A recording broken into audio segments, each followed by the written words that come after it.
Hello everyone, Mr. Happy here, and in this video, just wanted to share with you all some previews that were posted on the official lodestone for Final Fantasy XIV this morning, regarding new features that are coming on Tuesday with patch 3.05. Now for those of you who don't know about patch 3.05, July 21st, 2015, and it's going to contain several features such as Alexander Gordias Savage, a new PvP mode, red scripts for gatherers and crafters, which are like weekly capped scripts that'll have much better crafting gear rewarded, crafting and gathering gear rewarded from them, new crafting recipes, probably some new gathering things. I haven't heard that for sure. As far as I know, it's just new crafting recipes. And probably some job changes. They've recently been talking about Astrologian changes being very close in the pipeline. They said they weren't going to wait for Savage in order to do them. So just expect quite a few things coming from Tuesday. And they posted previews for Alexander Gordias Savage and the new PvP mode. So I figured I'd go over these, share these details with you, and share my thoughts on them as well. Now, if you want to read these previews yourself, just be sure to check the description of the video. You'll be able to find the links there, no problem. And don't forget, if you just check out the lodestone every morning, you'll generally see them when you wake up anyway. So, the first thing we're going to go over, Alexander Gordias Savage. Now, we've had Alexander Gordias normal for about a week and a half now. And it's basically the same thing, same bosses with new mechanics, revamps to old mechanics, more health, more damage, as well as higher item level gear. The gear can be dyed, as well as the weapons that we saw in the preview trailer. So basically, it's the true version of Alexander, the true challenge of Alexander, I should say. Now, there are some things that people are still in the dark about, you know, when it comes to the loot system, when it comes to progression. Some of this was covered in the recent live letter, but I'll be going over it again here since it's part of the preview. So, Alexander Gordias Savage. The first thing we have to cover, progression. You have to beat floor 1 to get to 2, 2 to get to 3, and 3 to get to 4. It's not like Alexander Normal or even, you know, Coils when they were eventually released fully into the Duty Finder, where you can queue into them in any order. No, no, no. You have to beat each floor to get to the subsequent floor, which is good because we were worried Savage second Coil didn't have that. You could just queue into any one of them at the time, but that was kind of like a beta for Savage, so it was a little bit different. Now, also, like Coils when they were first released, obviously this doesn't pertain anymore, it's not relevant anymore, but it does have a weekly lockout on each floor's completion. If you complete a floor, that is it for that week for that floor. Whatever loot dropped, that was the loot that you were eligible for. If you didn't win it, you're not eligible to go back in and farm it like you are now with Alexander Normal. Now, if you've done Coil before, this is no surprise to you, but it is worth mentioning that there is a token system now for Alexander Savage. Now, I'm not talking about the token system like Alexander Normal, don't panic. I'm talking about it more like Ravana and Bismarck, where every time that you clear a floor for the first time each week, you will get a Manifesto. And that Manifesto can be traded in for a piece of loot of your choosing back at the, probably back at Idleshire, I imagine. So basically, it's just there like the Ravana and Bismarck totems to mitigate RNG. If you go weeks and weeks and weeks without a drop, guess what? You'll just be able to go buy that drop from an NPC. You're not going to have to worry about rolling on these Manifestos. Everyone gets them upon completion. I'm just trying to make sure people don't think it's going to be anything like how it's like a mix of the old Coil system plus Ravana and Bismarck. That's the easiest way to put it. Now, there is also the assist system. The assist system was that if you have one person who hasn't beaten it for the week, you can help them, but depending on how many people have cleared it for the week in the party, you may suffer a loot discrepancy, which will be covered at the bottom of this post. So also, your progress reset every Tuesday at 1 AM PDT. That'll include how much you've cleared and your loot eligibility. So, going in, there is no minimum item level requirement. However, you do need 8 party members. You cannot just queue into this through the Duty Finder. So you need to get a group of 8 people together, then go to Red Bricks in the Dravanian Hinterlands in order to enter, which is surprising to me that they decided to actually give Alexander Savage a legitimate entrance and not just through the Duty Finder or something like that. Now, the entry requirements. Now, this shouldn't be a surprise to anyone who's, you know, been around in the game for a while, but there's an NPC called the Wandering Minstrel over in Mordona, and he's there sort of as our means to re-challenge old fights in a more difficult manner. And in order to unlock a Song of Steam and Steel, which will be the quest you need for Alexander Savage, you need to beat Alexander Normal first. That's not too much of a surprise to anyone. But you also need to beat the Ultimate Ballad, which is the Ultimate Weapon hard mode challenge that he offered back in like 2.1 or something like that.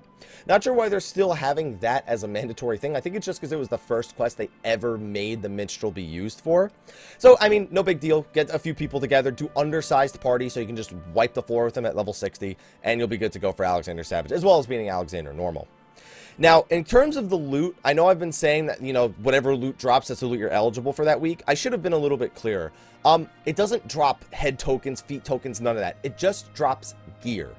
I don't know why they didn't do that for Alexander Normal, but just know that it'll just drop it'll drop, you know, oh, legs for ninja or chest for tanks. You know, don't expect it to be like springs and coils, savage springs and savage coils and whatnot. And then here's also the mention of the manifesto. I was kind of expecting them to do a manifesto for each floor, so like a manifesto page 1, manifesto page 2, as opposed to just a Gordian manifesto. Maybe it is different and they just weren't very clear here. That way you couldn't just do floor 1 over and over again and get a piece of loot from floor 4. You know what I mean? Like, that seems kind of strange to me. Maybe it's just not written very well here, and that is how it works, but the way I'm reading it is, you get a manifesto, you trade it in for items when you have enough of them. Whatever. And then right here at the bottom, it explains the assist system for anyone who didn't know. If your party contains players who are playing an area prior to the weekly reset, the number of treasure coffers appearing upon completion will decrease. Furthermore, players will be ineligible for rewards from treasure coffers as well as pages from the Gordian Manifesto when replaying an area prior to the weekly reset. That means if you've already beaten it and you go back in to help somebody else, you are ineligible for the loot. You are ineligible for another page of the Manifesto. Excuse me. Now, when it comes to the people that you're assisting, if you have 1 to 4 people who have cleared it prior, you'll only get a single treasure coffer. If you have any more than that, 5 to 7, you'll get no treasure coffers. But don't worry, even if you get no treasure coffers, you have 7 people helping 1 person who hasn't cleared before, that 1 person will still get their manifesto for the week, even if they get no loot. So they're not walking out completely empty-handed, and they've gotten a clear. So that works as well.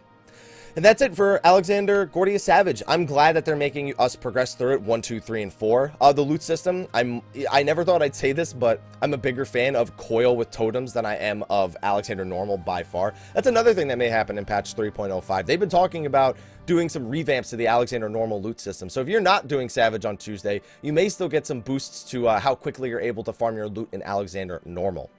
So that's it for the PvE aspects. Let's go to the PvP aspects, because we have been wondering, this is our first look. Nobody knew what the hell was going on with this until today, pretty much. And the new PvP encounter is called Seal Rock Seize. So we have Secure, we have Slaughter, and we have Seize. I'm hoping that they also bring Secure and Slaughter up to level 60 in this patch, because it'd be weird to only have Seize at level 60. So, how does it work? So, if you've done PvP before, you know the drill. There's no role requirements. There's no restrictions whatsoever. You could be 24 tanks if you really wanted to. Also, players can freely change jobs or classes at their Grand Company's landing. That's where you initially spawn in. So, if you go in, you see you have 8 bards, and you're like, we probably need a tank and a healer. People can start switching jobs right there. Now, there are PvP only actions, and there are certain abilities that behave differently in PvP than they do in PvE. So be sure to read your abilities and see if they have any sort of PvP footnotes on them to really be sure if they're going to be any different. Starting points. Now, this one's a little bit different from Secure and Slaughter. The starting points are actually randomized. So every time you go in there, you may be starting from one of 3 different locations. It's also worth mentioning that, yes, your Grand Company does matter for PvP. Whichever Grand Company you are a part of will determine the team that you are on, and you will be facing members of the other 2 Grand Companies. So, moving on. Frontline Seize campaign. What do you actually do in it? Well, you seize. You seize things called Allagan Tomeliths, or Tomoliths. I'm sure it's supposed to be like monolith, but I just call them Tomeliths because that's what it looks like. And you have to kill opposing party members, obviously. So these Tomeliths are sort of random in such a way, where there's 3 different ranks. There's S ranks, A ranks, and B ranks for each of the Tomeliths. And every match is going to be different. Different types of Tomeliths will spawn in different locations every time. It will be completely random. However, as the match goes on, the higher ranks, the A and S ranks, will have a much greater chance of spawning. This will mean that every match, it'll be down to quick reaction, like, oh, an S rank spawned over there. Do we have enough people to get there before them? Oh, no, they already have the high ground there. So we're probably just going to have to try and hold all these B ranks, so that way we can move on. Once you capture a Tomelith, I imagine that it disappears until it respawns later as either an A or an S rank. That's how they're making it seem. Very, very reactionary. Very, very random in a sense. So, you know, Seal Rock is home to ancient relics known as the Allagan Tomeliths, structures containing data coveted by the 3 Grand Companies. Players must locate and occupy Tomeliths to activate them and extract data. I'm assuming that either it starts off with just a few of them and you have to hold them the whole match, and then more and more keep spawning, so you have to, like, try and, like, you know, even party members out, you know, try to determine where people are supposed to go. But considering it's random when you get like a B or an A or an S rank, it should make it pretty dynamic in a sense that every match feels a little bit different, which I'm a fan of. I'm a fan of some sort of variable to the match, not just, okay, everyone go mid, kill these things, everyone go to the other points, all right, go mid again, end the match. You know what I mean? Like Slaughter was. So we'll see how it ends up panning out in the end. This is a B rank monolith. This is a B rank Tomelift. This is an A rank, and this is an S rank. You'll get PvP EXP Wolf Marks, Elegant Tomestones of Law, and Elegant Tomestones of Esoterics based on your performance, first, second, or third place. Now I noticed it doesn't mention how many people. I'm assuming it's 72 and 24 again, which were the sizes for the other frontline matches, but I mean, I don't know. Frontlines has always been sort of this grand PvP mode where it was a lot of people, so I'm assuming it's 72 and 24 man again. And that's it. You just got to go seize these points, get them, and then just be able to react to whenever the random other ones spawn. Seems pretty simple to understand. I'm looking forward to see how it actually works in action. I won't get to do it too much because I'll be an Alexander Gordias Savage. Let me know what you guys think about the new Savage loot rules, the weekly lockout. Also, comment on the new PvP mode. What do you think about the very random aspects and the reactionary requirements in order to perform on a single match? Be sure to let me know in the comment section below. Thank you for watching this video. Be sure to like, favorite, subscribe, and share. And stay tuned for more news, updates, guides, especially with Savage coming out soon. And I will see you guys in the coming weeks, or in the coming videos, I should say. Until then, take care.